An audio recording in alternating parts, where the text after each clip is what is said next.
ಈ ದಿನ ಅಕ್ಕಿ ಡಬ್ಬದಲ್ಲಿ ಇದನ್ನ ಹಾಕಿದ್ರೆ ಸಾಕು, ನಿಮ್ಮ ಜೀವನದಲ್ಲಿ ಎಷ್ಟೇ ತಿಂದರೂ ಮುಗಿಯದ ಅಷ್ಟು ಐಶ್ವರ್ಯಗಳು ಬಂದು ಸೇರುತ್ತವೆ. ಸಾಲದ ಬಾಧೆಗಳು, ಬಡತನ ಸಂಪೂರ್ಣವಾಗಿ ದೂರವಾಗುತ್ತದೆ. ಧನವು ನಿರಂತರವಾಗಿ ಮನೆಗೆ ಹರಿಯುತ್ತಲೇ ಇರುತ್ತದೆ. ತಮ್ಮ ಜನ್ಮ ಧನ್ಯವಾಗುತ್ತದೆ. ನಿಮ್ಮ 7 ತಲೆಮಾರುಗಳವರೆಗೆ ಮುಗಿಯದ ಸಂಪತ್ತು ಬರುತ್ತದೆ. ಧನಕ್ಕೆ ಅಥವಾ ಧಾನ್ಯಕ್ಕೆ ಯಾವುದೇ ಕೊರತೆ ಇರುವುದಿಲ್ಲ. ನಿಮ್ಮ ಜೀವನ ಅದ್ಭುತವಾಗಿ ಬದಲಾಗುತ್ತದೆ. ಸಮಸ್ಯೆಗಳು ದೂರವಾಗುತ್ತವೆ. ಧನ ಲಾಭವಾಗುತ್ತದೆ. ಆರ್ಥಿಕ ಸಂಕಷ್ಟಗಳು, ಸಾಲಬಾಧೆಗಳು ಎಲ್ಲವೂ ದೂರವಾಗುತ್ತವೆ. ಈ ಅದ್ಭುತ ಈ ದಿನದಂದು ಅಕ್ಕಿ ಡಬ್ಬಿಯಲ್ಲಿ ಏನು ಹಾಕಬೇಕು ಎಂಬುದನ್ನು ಈಗ ನಾವು ಈ ವಿಡಿಯೋದಲ್ಲಿ ವಿವರವಾಗಿ ತಿಳಿದುಕೊಳ್ಳೋಣ. ಈ ವಿಡಿಯೋಗೆ ಹೋಗುವ ಮೊದಲು ಶ್ರೀ ಮಾತ್ರೇ ನಮಃ ಎಂದು ಕಮೆಂಟ್ ಮಾಡಿ. ಹಾಗೆಯೇ ಈ ವಿಡಿಯೋಗೆ ಈಗಲೇ ಒಂದು ಲೈಕ್ ಮಾಡೋದನ್ನು ಮರಿಬೇಡಿ. ಈ ದಿನ ಪೂಜೆ ವಿಧಾನ. ಈ ದಿನ ಬ್ರಹ್ಮ ಮುಹೂರ್ತದಲ್ಲಿ ಏಳಬೇಕು. ಈ ದಿನ ಗಂಗಾ, ಯಮುನಾ, ನರ್ಮದಾ ಮತ್ತು ಶಿಪ್ರಾ ಎಂಬ ಪವಿತ್ರ ನದಿಗಳಲ್ಲಿ ಸ್ನಾನ ಮಾಡಲು ಭಕ್ತರು ಪವಿತ್ರ ಸ್ಥಳಗಳಿಗೆ ಭೇಟಿ ನೀಡುತ್ತಾರೆ. ಸ್ನಾನದ ನಂತರ ಭಗವಾನ್ ಸೂರ್ಯನಿಗೆ ನೀರನ್ನು ಅರ್ಪಿಸಬೇಕು. ಈ ಪವಿತ್ರ ದಿನದಂದು ಒಬ್ಬರು 108 ಬಾರಿ ಈ ಮಂತ್ರಗಳನ್ನು ಪಠಿಸಬೇಕು. ಓಂ ನಮಃ ಶಿವಾಯ ಮತ್ತು ಓಂ ನಮೋ ಭಗವತೆ ವಾಸುದೇವಾಯ. ಜನರು ಈ ದಿನ ದಾನ ಮಾಡಬೇಕು. ನಿರ್ಗತಿಕರಿಗೆ ಅನ್ನ, ಬಟ್ಟೆ ಮುಂತಾದವುಗಳನ್ನು ದಾನ ಮಾಡಬೇಕು. ರಾತ್ರಿಯಲ್ಲೂ ಚಂದ್ರನಿಗೆ ನೀರನ್ನು ಅರ್ಪಿಸಬೇಕು. ಚಂದ್ರದೇವನನ್ನ ಮೆಚ್ಚಿಸಲು ಮತ್ತು ಮನಸ್ಸಿನ ಶಾಂತಿಯನ್ನ ಪಡೆಯಲು ನೀವು ಉಪವಾಸವನ್ನು ಸಹ ಆಚರಿಸಬಹುದು. ಈ ದಿನ ನಿಯಮಗಳು. ಈ ದಿನ ಬೆಳಿಗ್ಗೆ ಬೇಗ ಎದ್ದು ಸೂರ್ಯೋದಯಕ್ಕೆ ಮುನ್ನ ಸ್ನಾನ ಮಾಡಿ ಪವಿತ್ರ ಸ್ಥಳಕ್ಕೆ ಹೋಗಿ ಸ್ನಾನ ಮಾಡಿ. ಈ ದಿನದ ಉಪವಾಸವನ್ನು ಅತ್ಯಂತ ಶ್ರದ್ಧೆ, ಸ್ವಚ್ಛತೆ ಮತ್ತು ಭಕ್ತಿಯಿಂದ ಮಾಡಬೇಕು. ಈ ದಿನ ದಾನ ಮಾಡಬೇಕು. ಈರುಳ್ಳಿ, ಬೆಳ್ಳುಳ್ಳಿ, ಮಾಂಸ, ಮೀನು, ಮದ್ಯ ಇತ್ಯಾದಿ ಆಹಾರ ಪದಾರ್ಥಗಳಿಂದ ದೂರವಿರಿ. ನೀವು ಉಪವಾಸ ಮಾಡುತ್ತಿದ್ರೆ ಮಧ್ಯಾಹ್ನ ತಪ್ಪಿಯೂ ಮಲಗಬೇಡಿ. ಪೂಜೆಯ ಸಮಯದಲ್ಲಿ ದೇವರಿಗೆ ಚೂರ್ಮ, ಲಡ್ಡುಗಳನ್ನು ಅರ್ಪಿಸಿ. ಈ ದಿನ ಅರ್ಹ ಬ್ರಾಹ್ಮಣರಿಗೆ ಆಹಾರ ಮತ್ತು ಅಗತ್ಯ ವಸ್ತುಗಳನ್ನು ದಾನ ಮಾಡಿ. ಈ ದಿನದ ಪರಿಹಾರ. ಮಾನಸಿಕ ಅಸ್ಥಿರತೆಯಿಂದ ಬಳಲುತ್ತಿರುವ ಜನರು ಈ ದಿನ ಸತ್ಯನಾರಾಯಣ ವ್ರತವನ್ನು ಆಚರಿಸಬೇಕು. ನಿಮ್ಮ ತಾಯಿಯಿಂದ ಆಶೀರ್ವಾದವನ್ನು ಪಡೆಯಿರಿ. ನಿಮ್ಮ ತಾಯಿಯನ್ನು ಸಂತೋಷವಾಗಿರಿಸಿಕೊಳ್ಳಿ. ಪ್ರತಿದಿನ 108 ಬಾರಿ ಓಂ ನಮೋ ಭಗವತೆ ವಾಸುದೇವಾಯ ಮಂತ್ರವನ್ನು ಜಪಿಸಿ. ಈ ಮಂತ್ರವನ್ನು ಪ್ರತಿದಿನ 108 ಬಾರಿ ಜಪಿಸಿ. ಓಂ ಶ್ರಂ ಶ್ರೀಂ ಶ್ರೋಂ ಸಹ ಚಂದ್ರಮಸೆ ನಮಃ. ಭಗವಾನ್ ವಿಷ್ಣುವನ್ನ ನಿಜವಾದ ಭಕ್ತಿ ಮತ್ತು ಸಮರ್ಪಣೆಯಿಂದ ಪೂಜಿಸಿ ಹಾಗೂ ಹಣ್ಣುಗಳು ಮತ್ತು ಸಿಹಿ ತಿಂಡಿಗಳನ್ನು ಅರ್ಪಿಸಿ.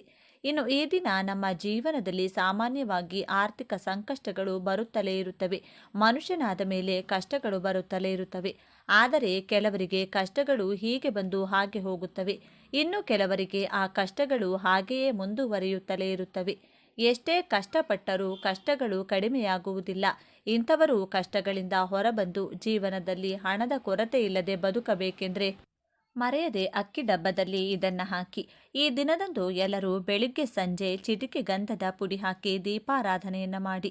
ಯಾರು ಅಕ್ಕಿ ಡಬ್ಬದಲ್ಲಿ ಇದನ್ನು ಒಂದನ್ನು ಹಾಕುತ್ತಾರೋ ಅಂಥವರ ಮನೆಯಲ್ಲಿ ಖಂಡಿತವಾಗಿಯೂ ಲಕ್ಷ್ಮೀದೇವಿ ನೆಲೆಸುತ್ತಾಳೆ ಎಂದು ಶಾಸ್ತ್ರಗಳು ಹೇಳುತ್ತವೆ.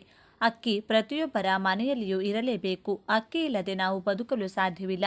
ನೀವು ಕೋಟಿಗಟ್ಟಲೆ ಹಣ ಅಥವಾ ಲಕ್ಷಗಟ್ಟಲೆ ಸಂಪಾದಿಸಿದರೂ, ಶ್ರೀಮಂತರಾಗಿರಲಿ ಅಥವಾ ಬಡವರಾಗಿರಲಿ, ನೀವು ಅಕ್ಕಿಯನ್ನು ತಿನ್ನುತ್ತೀರೇ ಹೊರತು ಚಿನ್ನ ಅಥವಾ ಹಣವನ್ನು ತಿನ್ನುವುದಿಲ್ಲ. ಹಾಗಂತ ಹಣ, ಚಿನ್ನಕ್ಕೆ ಬೆಲೆ ಇಲ್ಲ ಎಂದಲ್ಲ. ಮಾನವನ ಜೀವನದಲ್ಲಿ ಹಣ ಬಹಳ ಮುಖ್ಯ. ಇದು ಬಹಳ ಮುಖ್ಯವಾದ ಪಾತ್ರವನ್ನು ವಹಿಸುತ್ತದೆ. ಅದಕ್ಕಾಗಿಯೇ ಪ್ರತಿಯೊಬ್ಬರೂ ಹಣದ ಹಿಂದೆ ಓಡುತ್ತಾರೆ. ಪ್ರತಿಯೊಬ್ಬರೂ ಮನೆಯಲ್ಲಿ ಅಕ್ಕಿಯನ್ನು ಅಕ್ಕಿ ಡಬ್ಬದಲ್ಲಿ ಅಥವಾ ಅಕ್ಕಿ ಕೋಣೆಯಲ್ಲಿ ಸಂಗ್ರಹಿಸಿಡುತ್ತಾರೆ. ಈ ದಿನ ಅಕ್ಕಿ ಡಬ್ಬದಲ್ಲಿ ಇದನ್ನು ಹಾಕಿದರೆ ಸಾಕು, ಸಮಸ್ಯೆಗಳು ದೂರವಾಗಿ ಎಲ್ಲ ರೀತಿಯಿಂದಲೂ ಒಳಿತಾಗುತ್ತದೆ. ಸಂಪಾದಿಸುವ ಮಾರ್ಗಗಳು ಸಹ ತಿಳಿದುಕೊಳ್ಳುತ್ತಾರೆ. ಯಾವುದೇ ಸಮಸ್ಯೆಗಳಿದ್ದರೂ ಹೋಗುತ್ತದೆ. ಎಲ್ಲ ಆರ್ಥಿಕ ತೊಂದರೆಗಳು ಸಹ ದೂರವಾಗುತ್ತವೆ. ಎಲ್ಲ ಸಾಲದ ತೊಂದರೆಗಳು ಸಹ ದೂರವಾಗುತ್ತವೆ. ಅಕ್ಕಿ ಕಡಿಮೆಯಾಗದೆ ಮನೆಯಲ್ಲಿ ಧನಧಾನ್ಯಗಳಿಗೆ ಕೊರತೆಯಾಗುವುದಿಲ್ಲ. ಈ ಶಕ್ತಿಶಾಲಿ ದಿನ ಅಕ್ಕಿ ಡಬ್ಬವನ್ನು ಎಂದಿಗೂ ಸಂಪೂರ್ಣವಾಗಿ ಖಾಲಿ ಮಾಡಬಾರದು. ಖಾಲಿಯಾಗುವವರೆಗೆ ಹಾಗೆ ಇಡಬಾರದು. ಸ್ವಲ್ಪ ಅಕ್ಕಿ ಇರುವಾಗಲೇ ಮೊದಲೇ ಅಕ್ಕಿ ಚೀಲವನ್ನು ತಂದು ಮನೆಯಲ್ಲಿಟ್ಟುಕೊಳ್ಳಬೇಕು. ಹಾಗೆ ಅಕ್ಕಿ ಖಾಲಿಯಾಗದಂತೆ ನೋಡಿಕೊಂಡ್ರೆ ಲಕ್ಷ್ಮೀದೇವಿಯ ಅನುಗ್ರಹ ಎಲ್ಲರಿಗೂ ಇರುತ್ತದೆ.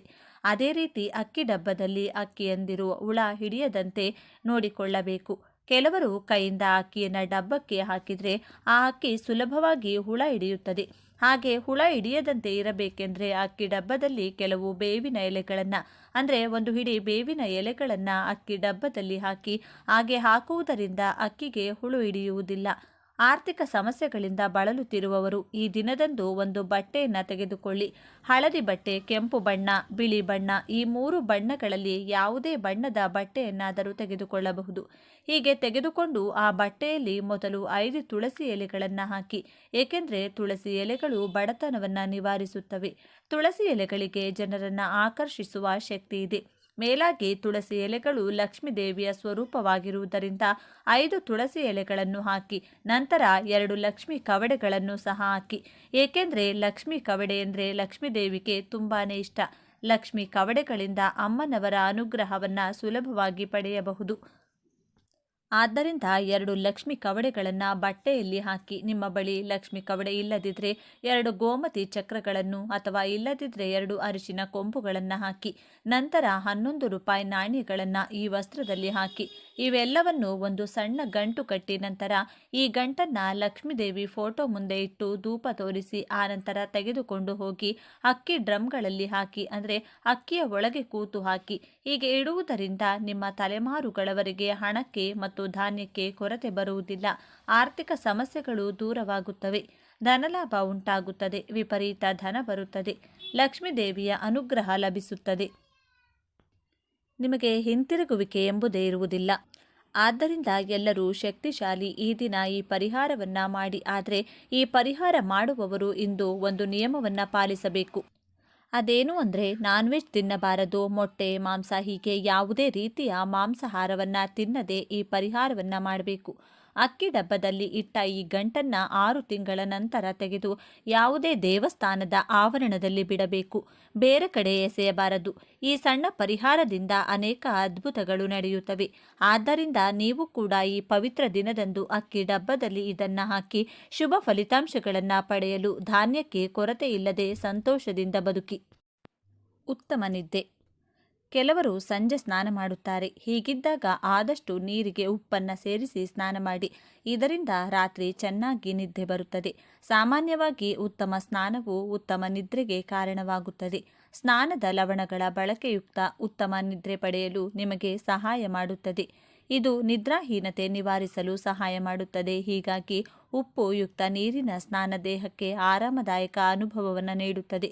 ಉಪ್ಪು ನೀರಿನ ಸ್ನಾನಕ್ಕೆ ಹೀಗೆ ಮಾಡಿ. ಸ್ನಾನಕ್ಕೆ ಕಲ್ಲುಪ್ಪನ್ನು ಮಾತ್ರ ಬಳಸಿ. ಅದು ಅಯೋಡಿನ್ ಯುಕ್ತ ಉಪ್ಪಾಗಿದ್ದರೆ ಇನ್ನೂ ಒಳ್ಳೆಯದು. ಸುಲಭವಾಗಿ ನೀರಿನಲ್ಲಿ ಕರಗುತ್ತದೆ ಕೂಡ. ಒಂದು ಬಕೆಟ್ ನೀರಿಗೆ 2 ಅಥವಾ 3 ಟೀ ಸ್ಪೂನ್ ಉಪ್ಪನ್ನು ಸೇರಿಸಿಬಿಡಿ. ಬೇಗನೆ ಕರಗುತ್ತದೆ. ನಂತರ ಸ್ನಾನ ಮಾಡಿ. ಈ ಮಾಹಿತಿ ನಿಮಗೆ ಇಷ್ಟ ಆಗಿದ್ದರೆ ತಪ್ಪದೆ ಈ ವಿಡಿಯೋನ ಲೈಕ್ ಮಾಡಿ. ನಿಮ್ಮ ಇಷ್ಟ ದೇವರ ಹೆಸರನ್ನು ಬರೆದು ಈ ವಿಡಿಯೋನ ಪ್ರತಿಯೊಬ್ಬರಿಗೂ ಕೂಡ ಶೇರ್ ಮಾಡಿ. ಎಲ್ಲರೂ ಭಕ್ತಿಯಿಂದ ಓಂ ಶ್ರೀ ಮಹಾಲಕ್ಷ್ಮಿ ನಮಃ ಅಂತ ಕಮೆಂಟ್ ಮಾಡಿ. ಅಮಾವಾಸ್ಯೆ ನಂತರ 8 ರಾಶಿಯವರಿಗೆ ರಾಜಯೋಗ ಶುರುವಾಗಿದೆ. ಈ 8 ರಾಶಿಯವರು ಪ್ರತಿಯೊಂದು ಕ್ಷೇತ್ರದಲ್ಲೂ ಅಧಿಕ ಲಾಭವನ್ನು ಪಡೆಯುತ್ತಾರೆ. ತಮ್ಮ ಜೀವನದಲ್ಲಿ ಎಲ್ಲ ರೀತಿಯ ಸಮಸ್ಯೆಗಳಿಂದ ಮುಕ್ತರಾಗುತ್ತಾರೆ. ಹಾಗಾದರೆ ರಾಜಯೋಗ ಇರುವ ರಾಶಿಗಳು ಯಾವುವು? ಯಾವ ಕ್ಷೇತ್ರದಲ್ಲಿ ಅದೃಷ್ಟ ಹೊಂದಿದ್ದಾರೆ? ಯಾವ ಕ್ಷೇತ್ರದಲ್ಲಿ ಅವರು ಮುಟ್ಟಿದ್ದೆಲ್ಲ ಚಿನ್ನವಾಗಲಿದೆ? ಈ ದಿನ ಈ ರಾಶಿಯಲ್ಲಿರುವಂತಹ ವ್ಯಕ್ತಿಗಳಿಗೆ ಸೋಲೆ ಇಲ್ಲ. ಆಕಸ್ಮಿಕ ಧನಪ್ರಾಪ್ತಿ, ಕುಬೇರ ದೇವನ ಸಂಪೂರ್ಣವಾದ ಅನುಗ್ರಹ, ಆಶೀರ್ವಾದ ದೊರೆಯುತ್ತದೆ. ಇದರಿಂದಾಗಿ ಈ ರಾಶಿಯಲ್ಲಿರುವಂತಹ ವ್ಯಕ್ತಿಗಳು ಅತ್ಯುತ್ತಮ ರಾಜಯೋಗವನ್ನು ಬರಮಾಡಿಕೊಳ್ಳುತ್ತಾರೆ. ಇವರ ಜೀವನದಲ್ಲಿ ಶನಿಯ ಸ್ಥಾನ ಬದಲಾವಣೆಯಾಗುತ್ತಿರುವುದರಿಂದ ಎಲ್ಲ ರೀತಿಯ ಸಂಕಷ್ಟಗಳು ದೂರವಾಗುತ್ತದೆ. ಇವರು ಅದೃಷ್ಟವಂತರು ಎಂದೇ ಹೇಳ್ಬೋದು. ಹಾಗಾದರೆ ಯಾವೆಲ್ಲ ರಾಶಿಯವರಿಗೆ ಯಾವೆಲ್ಲ ರೀತಿಯ ಲಾಭ ಹಾಗೂ ಅದೃಷ್ಟಗಳು ಈ ಒಂದು ಹುಣ್ಣಿಮೆ ಮುಗಿದ ನಂತರ ದೊರೆಯುತ್ತದೆ ಎಂದು ತಿಳಿದುಕೊಳ್ಳೋಣ. ಅದಕ್ಕೂ ಮುನ್ನ ನೀವು ಕೂಡ ದೇವರು ಹಾಗೂ ಜ್ಯೋತಿಷ್ಯ ಶಾಸ್ತ್ರವನ್ನು ನಂಬುವವರಾದರೆ ಕುಬೇರ ದೇವನಿಗೆ ಒಂದು ಲೈಕ್ ಕೊಟ್ಟು ತಪ್ಪದೆ ನಮ್ಮ ಚಾನೆಲ್ನ ಸಬ್ಸ್ಕ್ರೈಬ್ ಮಾಡಿ. ಹಾಗೆ ಪಕ್ಕದಲ್ಲಿರುವಂಥ ಬೆಲ್ ಐಕಾನ್ನ ಪ್ರೆಸ್ ಮಾಡಿ. ಎಲ್ಲರೂ ಭಕ್ತಿಯಿಂದ ಓಂ ಶ್ರೀ ಮಹಾಲಕ್ಷ್ಮಿ ನಮಃ ಅಂತ ಕಮೆಂಟ್ ಮಾಡಿ. ಮೇಷರಾಶಿ. ಗುರು ಮತ್ತು ಚಂದ್ರನ ನಡುವೆ ಶುಭ ದೃಷ್ಟಿಯಿಂದಾಗಿ ರೂಪುಗೊಳ್ಳುವ ಗಜಕೇಸರಿ ಯೋಗವು ಮೇಷರಾಶಿಯವರಿಗೆ ವಿಶೇಷವಾಗಿ ಹೆಚ್ಚಿನ ಪ್ರಯೋಜನವನ್ನುಂಟು ಮಾಡಲಿದೆ. ಮೇಷರಾಶಿಗೆ ಸೇರಿದ ಜನರು ಈ ಅವಧಿಯಲ್ಲಿ ಆದಾಯಕ್ಕೆ ಸಂಬಂಧಿಸಿದಂಥ ನಿಮ್ಮ ಎಲ್ಲ ಪ್ರಯತ್ನಗಳಲ್ಲಿಯೂ ಯಶಸ್ಸನ್ನು ಗಳಿಸುವಿರಿ. ಹಾಗೆ ಅದೃಷ್ಟದ ಸಂಪೂರ್ಣ ಬೆಂಬಲವನ್ನು ನಿಮ್ಮ ಪ್ರತಿಯೊಂದು ಹೆಜ್ಜೆಯಲ್ಲಿಯೂ ಪಡೆಯುವಿರಿ. ಹಾಗೆ ಮೇಷರಾಶಿಗೆ ಸೇರಿದ ಜನರು ಮನೆ ಅಥವಾ ವಾಹನವನ್ನು ಖರೀದಿಸಬೇಕೆಂದು ಯೋಚಿಸುತ್ತಿದ್ದರೆ ಈ ಅವಧಿಯಲ್ಲಿ ನಿಮ್ಮ ಆಸೆಗಳೆಲ್ಲವೂ ಈಡೇರಲಿದೆ. ಹಾಗೆ ಕೆಲಸವನ್ನ ಮಾಡುವ ಮೇಷರಾಶಿಗೆ ಸೇರಿದ ಜನರಿಗೆ ಹಿರಿಯ ಅಧಿಕಾರಿಗಳ ಮತ್ತು ಸಹೋದ್ಯೋಗಿಗಳೊಂದಿಗೆ ಬಲವಾದ ಸಂಬಂಧ ನಿರ್ಮಾಣಗೊಳ್ಳಲಿದೆ ಮತ್ತು ನಿಮ್ಮ ಎಲ್ಲ ಕೆಲಸಗಳನ್ನು ಯಶಸ್ವಿಯಾಗಿ ಪೂರ್ಣಗೊಳಿಸುವಿರಿ. ಜೊತೆಗೆ ಈ ಅವಧಿಯಲ್ಲಿ ನಿಮ್ಮ ಆರೋಗ್ಯವು ಸಾಕಷ್ಟು ಸುಧಾರಿಸಲಿದೆ. ಹಾಗೆ ಕುಟುಂಬ ಜೀವನದಲ್ಲಿ ಸಂತೋಷ ನೆಲೆಸುವುದು. ಜೊತೆಗೆ ಮನೆಯಲ್ಲಿ ಯಾವುದಾದರೂ ಶುಭ ಕಾರ್ಯ ನೆರವೇರುವ ಸಂಭವ ಇರಲಿದೆ. ಕಟಕ ರಾಶಿ. ಕಟಕ ರಾಶಿಗೆ ಸೇರಿದ ಜನರ ಜಾತಕದ ಉನ್ನತ ಸ್ಥಾನದಲ್ಲಿ ಗುರುಗ್ರಹವು ನಿಮ್ಮ 7ನೇ ಮನೆಯಲ್ಲಿ ಚಂದ್ರನು ತನ್ನ ದೃಷ್ಟಿಯನ್ನು ಹರಿಸುವುದರಿಂದ ನಿಮ್ಮ ಜೀವನದಲ್ಲಿ ಅನೇಕ ಶುಭ ಘಟನೆಗಳು ಸಂಭವಿಸಬಹುದು. ಕಟಕ ರಾಶಿಗೆ ಸೇರಿದ ಜನರು ತಮ್ಮ ಜೀವನದಲ್ಲಿ ಸಾಕಷ್ಟು ಸಕಾರಾತ್ಮಕ ಬದಲಾವಣೆಗಳನ್ನು ಹೊಂದುವರು ಮತ್ತು ನಿಮ್ಮ ಮನಸ್ಸಿನ ಎಲ್ಲ ಆಸೆಗಳು ಈಡೇರಲಿವೆ. ಶತ್ರುಗಳು, ರೋಗ ಮತ್ತು ಸಾಲಕ್ಕೆ ಸಂಬಂಧಿಸಿದಂತೆ ನೀವು ಜಯಶಾಲಿಗಳಾಗುವಿರಿ ಮತ್ತು ಶುಭಯೋಗದ ಪ್ರಭಾವದಿಂದಾಗಿ ನಿಮ್ಮ ಆದಾಯದಲ್ಲಿ ಬಹಳಷ್ಟು ವೃದ್ಧಿಯಾಗುವುದು. ಆರ್ಥಿಕ, ವೈಯಕ್ತಿಕ ಮತ್ತು ಆರೋಗ್ಯಕ್ಕೆ ಸಂಬಂಧಿಸಿದ ಸಮಸ್ಯೆಗಳಿಗೆ ಈ ಅವಧಿಯಲ್ಲಿ ನೀವು ಪರಿಹಾರವನ್ನು ಹೊಂದುವಿರಿ.